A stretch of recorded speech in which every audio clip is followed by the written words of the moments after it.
bagaimana tambang timah dan cerita kotak Pandora yang jilid 2 ya. Nah, kalau kemarin itu kita sudah menyampaikan fenomena apa saja yang terjadi. Nah, kali ini kita ingin merespon rencana pemerintah Provinsi Pulau Bangka Belitung itu untuk melegalkan TI-SBU yang sudah disampaikan oleh Gubernur Bangka Belitung Bapak Izaldi pada hari Senin ya, di tanggal 21 September 2001 yang tentu saja pernyataan itu bisa kita akses di beberapa media lokal yang ada di Bangka Belitung. Nah, teman-teman semua, perlu kita pahami betul-betul misalnya apa yang tersisa ketika pertambangan timah ini yang sudah dibuka akses kerannya bagi masyarakat sejak tahun 2001. Nah, paling tidak kita bisa melihat bagaimana berlangsungnya aktivitas pertambangan ini selama 20 tahun yang sudah berlalu itu. Ternyata tambang ilegal ini tidak pernah surut. Dia selalu hadir menemani sepanjang sejarah perjalanan eksplorasi timah pasca reformasi, pasca Orde Baru. Nah, dampaknya saya kira semua sepakat terjadi kerusakan ekosistem yang kemudian nanti menjadi muara bagi persoalan yang lainnya yang tidak pernah ada ujungnya. Siapa yang bertanggung jawab? Tidak ada yang bisa menggubris pertanyaan tadi. Nah, jadi saya kira ini perlu kita jadikan poin penting ya untuk melihat fenomena ini. Nah, teman-teman semua, rencana dari pemberian izin untuk TI-SBU itu tentu saja merupakan cara bagi pemimpin yang ada di Bangka Belitung itu untuk memberikan sumber penghasilan pendapatan bagi masyarakatnya. Karena memang harus kita akui ya, di era COVID ini, pandemi COVID-19 ini, tren kemampuan daya beli masyarakat Indonesia itu bahkan dunia dan juga di Bangka Belitung itu mengalami penurunan yang cukup signifikan, sehingga kemampuan daya beli masyarakat itu melemah dibandingkan periode-periode sebelumnya.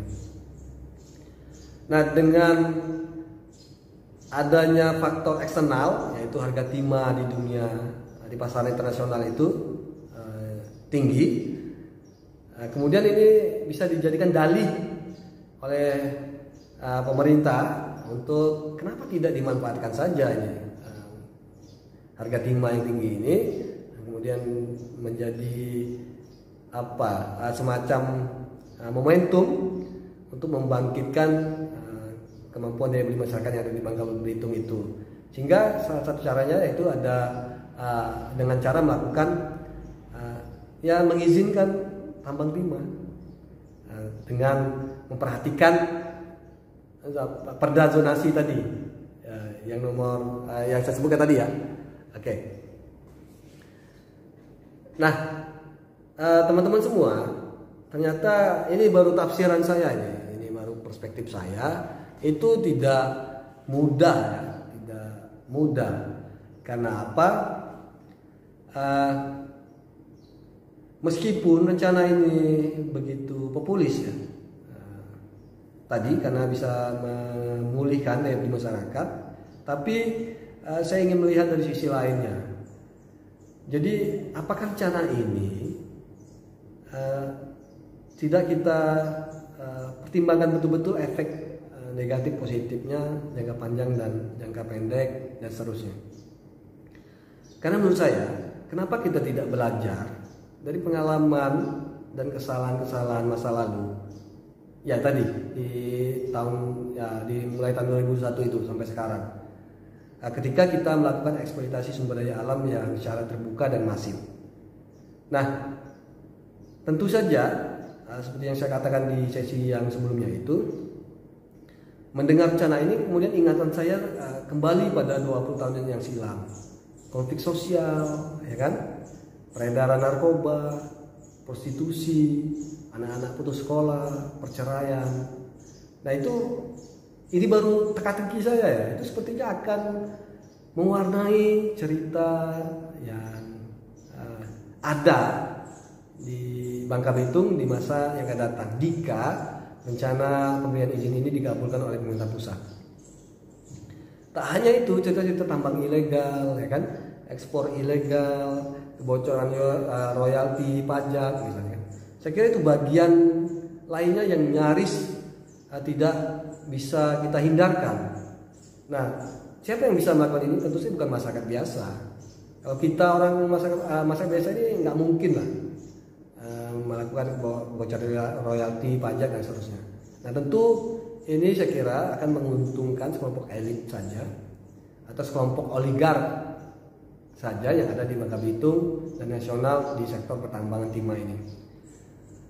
Ada efek positif bagi masyarakat Bangka Belitung jika rencana ini dikabulkan. Tapi porsinya sangat kecil.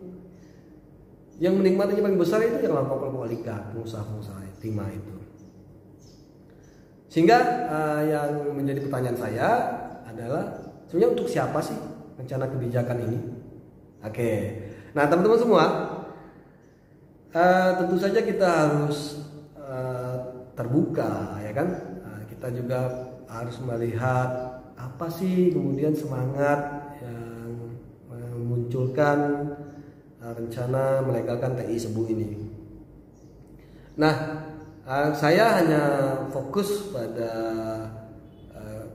kajian yang saya geluti, sehingga saya hanya melihat dalam 3 sisi yang muasalnya itu berada pada pada jejak yang sama, yaitu kepentingan politik untuk menghadapi pemilu 2024 nanti.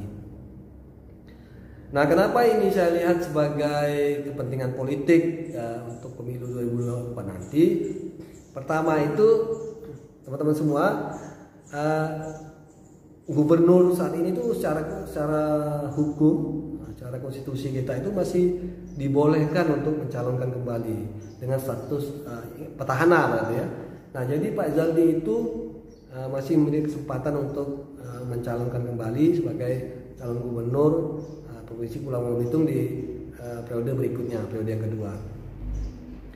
Nah, karena berstatus petahana ini tentu sangat penting sekali harus ada kebijakan yang dibuat cukup populis untuk masyarakat. Nah, melalui kebijakan ini diharapkan bisa membalikkan situasi melemahnya daya beli masyarakat yang tadi saya sampaikan. Nah, tentu saja untuk membalikkan situasi daya beli ini tidak bisa berlama-lama, karena kan mau pemilu ini. Apalagi 2002 di pertengahan itu sudah tidak menjabat lagi Pak Gubernurnya, sudah habis masa jabatannya di periode pertama. Sehingga dalam waktu dekat harus membalikkan keadaan.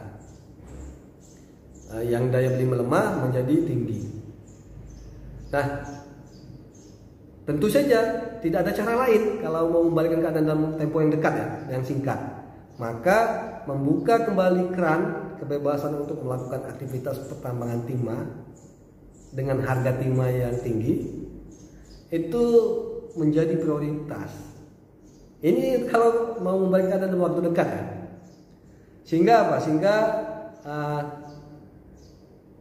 Pak Gubernur ini nanti dikenang oleh masyarakatnya bahwa daya beli kita tinggi berkat gubernur ini.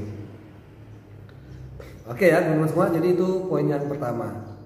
Nah, kenapa ini penting harus dilakukan dalam waktu dekat bisa mengembalikan keadaan untuk meningkatkan daya beli masyarakat Bangka Belitung itu? Karena sebagai incumbent atau berstatus petahana itu publik di Bangka Belitung itu mudah sekali ya melakukan evaluasi kepemimpinan yang sedang berlangsung saat ini. Jadi paling tidak ada beberapa hal yang bisa ditanyakan, apa saja sih yang sudah dilakukan oleh pemimpin gubernur saat ini, misalnya kan selama memegang jabatannya, apakah kita semakin sejahtera, kan? atau tidak tidak berubah atau malah semakin terpuruk dan seterusnya. Nah, kenapa sisi kesejahteraan ini, isu-isu kesejahteraan ini menjadi penting? Karena dalam catatan politik saya ya di periode tahun 2018 itu sampai periode awal tahun 2021 ini, dalam beberapa kali survei penelitian opini publik yang saya lakukan, itu memang publik di Bangka Belitung itu masih berkutat persoalan lapangan pekerjaan, ya kan, meningkatkan daya beli dan juga bagaimana mendapatkan penghasilan yang lebih baik agar lebih sejahtera. Nah, artinya apa? Artinya isu-isu kesejahteraan ini itu masih belum terlalu berhasil diurai secara maksimal, sehingga publik di Bangka Belitung itu masih mengharapkan isu ini diselesaikan oleh pemerintah yang ada, oleh pejabat-pejabat yang sedang menjabat saat ini. Nah, sisi kedua ini sebagai gayung bersambut dengan yang pertama tadi, dengan kebijakan yang populis. Perlu kita ketahui teman-teman semua, dalam momentum politik seperti pilkada itu memerlukan pendanaan modal politik, dana segar yang banyak. Kalau level kabupaten saja itu bisa tembus di angka 20 sampai 30 miliar, berarti untuk level provinsi kan harus di atas itu, ya kan? Nah, dengan melalui kebijakan pembebasan tambang ini bagi masyarakat tersebut, maka pengusaha pasti diuntungkan, masyarakat juga diuntungkan, ya kan? Meskipun nanti proporsinya keuntungan yang didapatkan itu tidak sama antara masyarakat dan pengusaha itu. Nah, sehingga apa? Modal politik yang saya maksud itu ya dana segar ya.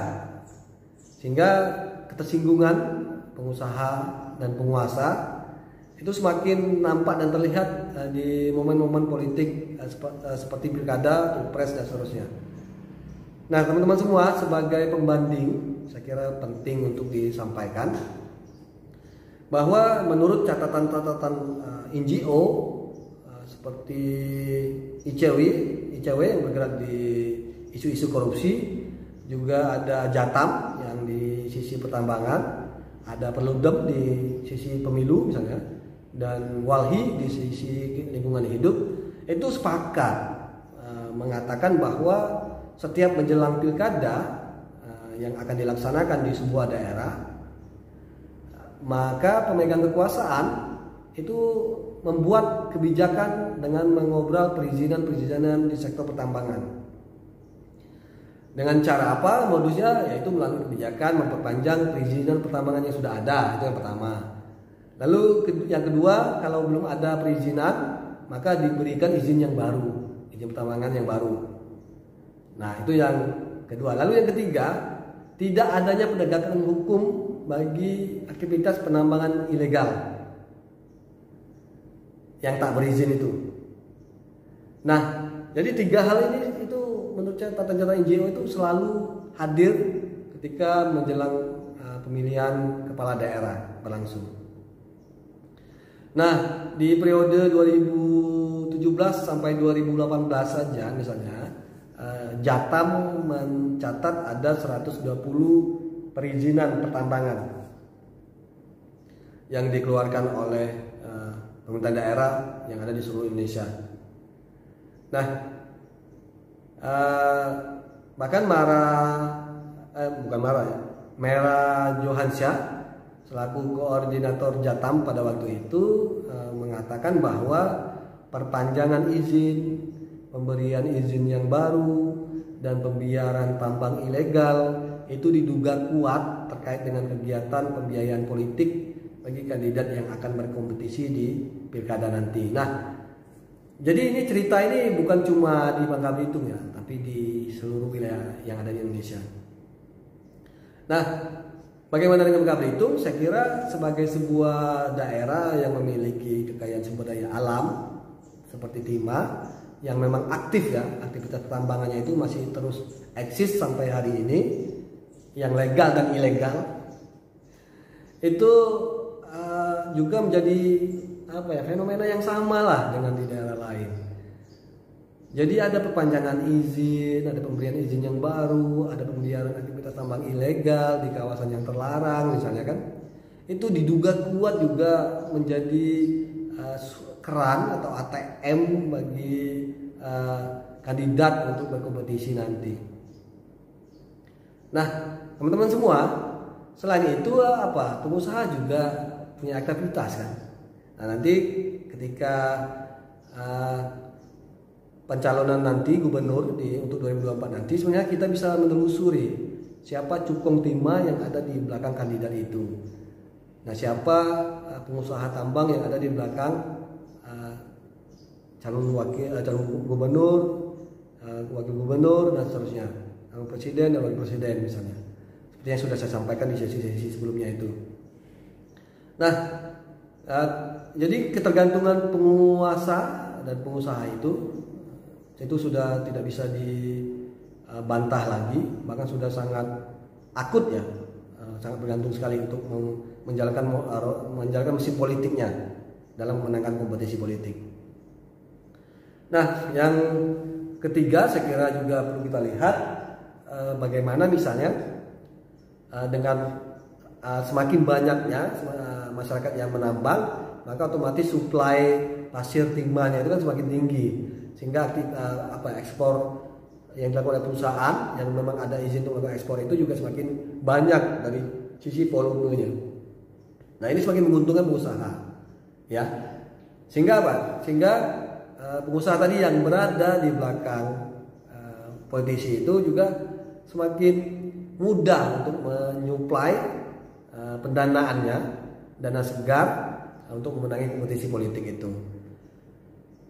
Bahkan kalau kita mau melihat ya di data-data yang terakumulasi itu, misalnya data BPS saya kira juga menarik untuk kita simak bagaimana aktivitas ekspor pasir timah itu meningkat itu di bulan-bulan apa atau tahun kapan.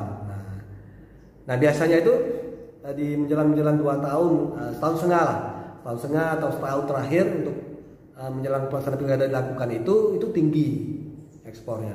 Kalau Indonesia itu di Bangka Belitung ya, itu mudah sekali melihatnya aktivitas berapa volume pasir timah, logam timah yang diekspor menjelang pilkada tahun 2020, menjelang pilkada tahun 2017, ya misalnya ya, juga sebelumnya 2012 itu tinggi sekali itu.